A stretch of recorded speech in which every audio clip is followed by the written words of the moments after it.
एक गांव में एक घना जंगल था। उस जंगल में बहुत से जंगली जानवर रहते थे। इसी वजह से वहाँ कई शिकारी शिकार के लिए आते रहते थे। एक दिन उसी जंगल से एक तांत्रिक गुजर रहा होता है। उसके हाथ में एक बोतल होती है जिसमें एक चुड़ैल कैद होती है। ए तांत्रिक, छोड़ दे मुझे, बहुत दिनों से कैद हूँ मैं इस बोतल में, अब तो छोड़ दे, बदले में चाहे तो मुझसे पैसे ले ले। यहाँ भी रिश्वत? अरे चुड़ैल, मैं तांत्रिक भला पैसों का क्या करूँगा, लेकिन अगर तुझे छोड़ा तो तू लोगों को बहुत नुकसान पहुँचाएगी, इसलिए तुझे तो मैं कौन ही छोड़ूं। लेकिन जैसे ही तांत्रिक थोड़ा आगे बढ़ता है, उसका पैर नीचे एक पत्थर से टकराता है और वो गिर जाता है। उसका सर जमीन से टकराता है, जिसकी वजह से वो बेहोश हो जाता है। बोतल उसके हाथ से छूटकर टूट जाती है। बोतल के टूटते ही चुड़ैल बाहर आ जाती है। कितने दिनों के बाद बाहर की हवा ली है। इस दुष्ट ने तो मुझे चूहा ही बना डाला था, लेकिन अब मैं नहीं रुकने वाली। अब खूब मजे लूंगी बाहर। जब तक ये मुआ बेहोश है, मैं यहाँ से भाग जाती हूँ। ऐसा कहकर चुड़ैल वहाँ से भाग जाती है। उधर कुछ देर बाद तांत्रिक को होश आता है। वो चुड़ैल को ना पाकर बहुत दुखी होता है। अरे यार, दुष्ट चुड़ैल तो बोतल से भाग गई, मुझे जल्दी ही कैद करना होगा, नहीं तो ये निर्दोष लोगों को मारेगी। ऐसा कहकर तांत्रिक भी चुड़ैल की खोज में जंगल में चला जाता है। उसी जंगल में एक दिन एक शिकारी राका अपने दोस्त चिंटू के साथ आता है। क्या जंगल है भाई, यहाँ तो मेरा शेर पकड़ने का सपना पूरा हो ही जाएगा। 30 साल से 40 साल का हो गया हूँ, लेकिन एक दो जंगली सूअरों के अलावा एक भी ढंग का जानवर नहीं पकड़ पाया। हाँ, बात तो सही करा थोड़ा का भैया, लेकिन हम शेरों को पकड़ेंगे कैसे? वैसे भी आप कमजोर हैं शिकार में। मुझे तुमसे इस तरह के जवाब की उम्मीद थी। चल देख छोटे, मेरा प्लान। ऐसा कहकर राका चिंटू को लेकर एक घनी झाड़ी के पीछे जाता है और एक बड़ा सा पिंजरा दिखाता है। पिंजरा देखकर चिंटू खुश हो जाता है।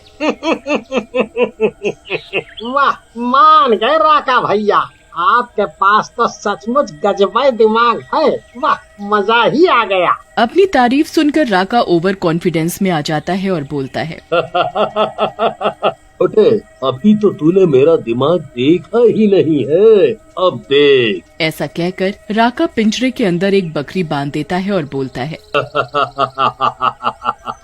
अब इस बकरी के लालच में शेर पिंजरे के अंदर आएगा और फिर जाल में फंस जाएगा। बस छोटे, अब यहाँ से चलते हैं, सुबह देखना अपने भाई का कमाल। फिर राका और चिंटू वहाँ से चले जाते हैं। रात में चुड़ैल वहाँ भटकते हुए आती है। उसे बड़ी जोरों की भूख लगी होती है। कितने सालों से मैंने ढंग का मांस नहीं खाया, ना खून ही चखा है। आज उस तांत्रिक से आजाद होने के बाद भूख भी कुछ ज्यादा ही लग रही है। तभी चुड़ैल की नजर पिंजरे में बंधी बकरी पर पड़ती है। बकरी देखकर वो खुश हो जाती है। लगता है शैतान ने मेरी सुन ली। क्या मस्त बकरी है, इसे खाने में मजा आ जाएगा। चुड़ैल खाने के लालच में पिंजरे के अंदर चली जाती है, लेकिन जैसे ही वो अंदर आती है, पिंजरे का दरवाजा बंद हो जाता है। लेकिन चुड़ैल खाने के लालच में कुछ नहीं देखती और बकरी को मार कर खा जाती है। खाने के बाद चुड़ैल पिंजरे से निकलने की कोशिश करती है। अरे फिर से फंस गई रे, ये क्या हो गया? ये तो पिंजरा है, लेकिन इस जंगल में ये पिंजरा किसने लगाया? ओह, मेरी तो जिंदगी ही खराब है, अब क्या करूँ? चुड़ैल पिंजरे से निकलने की कोशिश करती है, लेकिन निकल नहीं पाती और थक कर पिंजरे में ही सो जाती है। अगली सुबह चिंटू पिंजरे के पास आता है। आज कोई ना पकड़ में आया हो, इस झंडू शिकारी का मजाक उड़ाऊंगा, बहुत जान बांटता है। लेकिन तभी उसकी नजर चुड़ैल पर पड़ती है, जिसे देखकर चिंटू घबरा जाता है और चिल्लाने लगता है, राका भैया, अरे मर गए रे, बाहर आओ, देखो क्या पंगा हो गया। चुड़ैल। चिंटू के चिल्लाने की आवाज राका को आती है।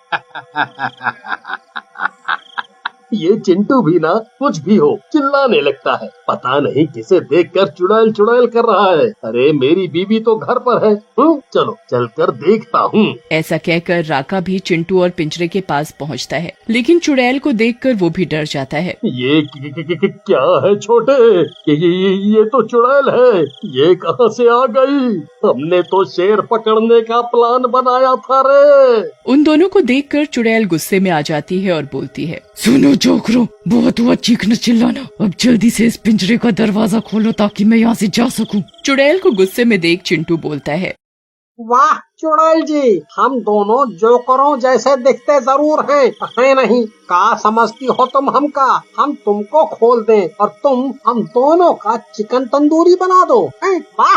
देखो, मैं तुम दोनों की बकवास सुनने नहीं आई हूँ, जल्दी से खोल दो ताकि मैं यहाँ से चली जाऊँ। और मेरा वादा है कि मैं तुम दोनों को कुछ नहीं कहूँगी। चलो खोलो अब। नहीं नहीं, अब हम दोनों तुम्हारी बातों में नहीं आने वाले। हम नहीं खोलेंगे तुम्हें। ऐसा कहकर राका और चिंटू वहाँ से चले जाते हैं और अपने तंबू में आकर आपस में बात करते हैं। भैया, इस चुड़ैल को अगर हमने छोड़ दिया तो ये हमें मार डालेगी, लेकिन मेरे दिमाग में एक स्कीम आ रही है। तो इतनी देर से क्यों पहेलियां बना रहा है भाई? क्या अगले साल बोलेगा भाई? हाँ? आप तो गुस्से में आ जाते हो। पहले सुनो तो सही। मैं कह रहा हूँ कि अब तो पिंजरे में आ ही गई है, क्यों न हम इसे लोगों को दिखाएं और पैसे बनाएं। वाह छोटे वाह, तेरे 50 ग्राम के भेजे में लाखों का आइडिया आ गया।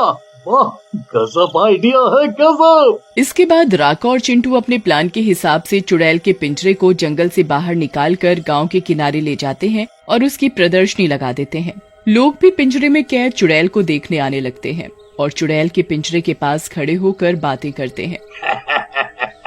अरे हम तो पहली बार चुड़ैलवा को इतने करीब से देखा हूँ, और वो भी जिंदा। मजा आ गया भैया, मजा आ गया। सही कहा था पोपट भैया, इसको देखने में तो शेर से भी ज्यादा मजा आता है। बस एक ठोक कमी रह गई, ये कुछ करतब दिखा देती तो पूरा सर्कस की फीलिंग आ जाती। उन दोनों की बात सुनकर चुड़ैल को गुस्सा आ जाता है और वो बोलती है, मेरा करतब देखेगा चमगादड़ की शक्ल वाले, एक बार आजाद हो जाओ फिर दिखाती हूँ तुम्हें करतब, चल फुट यहाँ से। चुड़ैल को गुस्से में देख गांव वाले वहाँ से भाग जाते हैं। धीरे धीरे चुड़ैल के बारे में आसपास के गांव में भी पता चल जाता है और लोग उसे देखने आने लगते हैं और राका और चिंटू की भी खूब कमाई होने लगती है। छोटे, तेरा आइडिया तो काम कर गया। कितना पैसा आ रहा है? ये ले, थोड़ा तू भी ले ले। ऐसा कहकर राका चिंटू को कुछ पैसे देता है, जिसे देख चिंटू बोलता है, बस क्या राका भैया, इतना सा ही? हम तो सोचे थे कि हमें आधा हिस्सा मिलेगा, लेकिन आप तो हमें खाली चिल्लर दिए दे रहे हो। चिंटू की ये बात सुनकर राका को गुस्सा आ जाता है और वो चिंटू को बोलता है, अब तेरी इतनी औकात हो गई छोटे, तो मुझसे पार्टनरशिप करेगा? डाल फुट यहाँ से, जितना है उतना रह। राका की बात सुनकर चिंटू उदास मन से वहाँ से निकलता है, लेकिन तभी चुड़ैल उसे बुलाती है। चिंटू भैया, जरा इधर आओ। इस राका के बच्चे ने तुम्हारा अपमान करके ठीक नहीं किया। आखिर आइडिया तो तुम्हारा ही था, उसे ऐसा नहीं करना चाहिए था। बात तो ठीक है चुड़ैल जी तुम्हारी, लेकिन हम क्या कर सकते हैं? वो राका बहुत तगड़ा है, हमको मारेगा बहुत। तुम डरते बहुत हो, लेकिन अगर तुम चाहो तो मैं तुम्हारी जगह उस राका से बदला ले सकती हूँ। बस तुम्हें मुझे आजाद करना होगा। ना बाबा ना, कहीं तुमने मुझे ही मार डाला तो? है? नहीं नहीं, मैं नहीं। मैंने सही समझा तुम्हारे बारे में, तुम तो सचमुच बहुत डरपोक हो। अरे हम चुड़ैलों की भी कोई जुबान होती है। फिर चिंटू बदले की भावना और चुड़ैल की बातों में आकर चुड़ैल को पिंजरे से आजाद कर देता है। देखो चुड़ैल जी, मैंने तुम्हें आजाद कर दिया, अब जाकर राका के बच्चे से मेरा बदला ले लो, जाओ। लूंगी मेरे छोटे, पहले तेरे से तो निपट लूं। ऐसा कहकर चुड़ैल चिंटू को गर्दन से पकड़ लेती है। ये क्या कर रही हो? तुमने मुझसे वादा किया था कि तुम मुझे कुछ नहीं करोगी, तुम अपना वादा तोड़ रही हो। अरे चुड़ैलों के भी कोई वादे होते हैं। ऐसा कहकर चुड़ैल चिंटू को मार डालती है। उधर चिंटू की आवाज सुनकर राका भी आ जाता है और चुड़ैल को देखकर बोलता है, तुम बाहर कैसे आ गई चुड़ैल? चिंटू कहाँ है? चिंटू कहाँ है? चिंटू को जहाँ जाना था चला गया। अब तो जब ही उसके पास भेज देती हूँ, बहुत पैसा कमा रहा था मेरी नुमाइश करके। ऐसा कहकर चुड़ैल राका को भी मार डालती है। मजा आ गया आजाद होकर। अब बताऊंगी उन लोगों को जो मुझे देखने आ रहे थे। ऐसा कहकर चुड़ैल वहाँ से गांव चली जाती है और लोगों को मारने लगती है। चुड़ैल की खबर तांत्रिक तक पहुँच जाती है और वो भी गांव पहुँचता है। बस दुष्ट चुड़ैल, बहुत हो गया, अब तू ना बचेगी। पिछली बार तुझे कैद करके गलती करी थी मैंने, आज ये गलती नहीं करूँगा। तू मारेगा मुझे? हाँ? तांत्रिक उसकी एक नहीं सुनता और उस पर शिव जी की भभूत डाल देता है, जिससे वो चुड़ैल वहीं जलने लगती है। अरे मर गई रे तांत्रिक, ये क्या डाल दिया तूने मुझ पर? तेरा नाश मिटे। कुछ ही पल में चुड़ैल जलकर राख हो जाती है।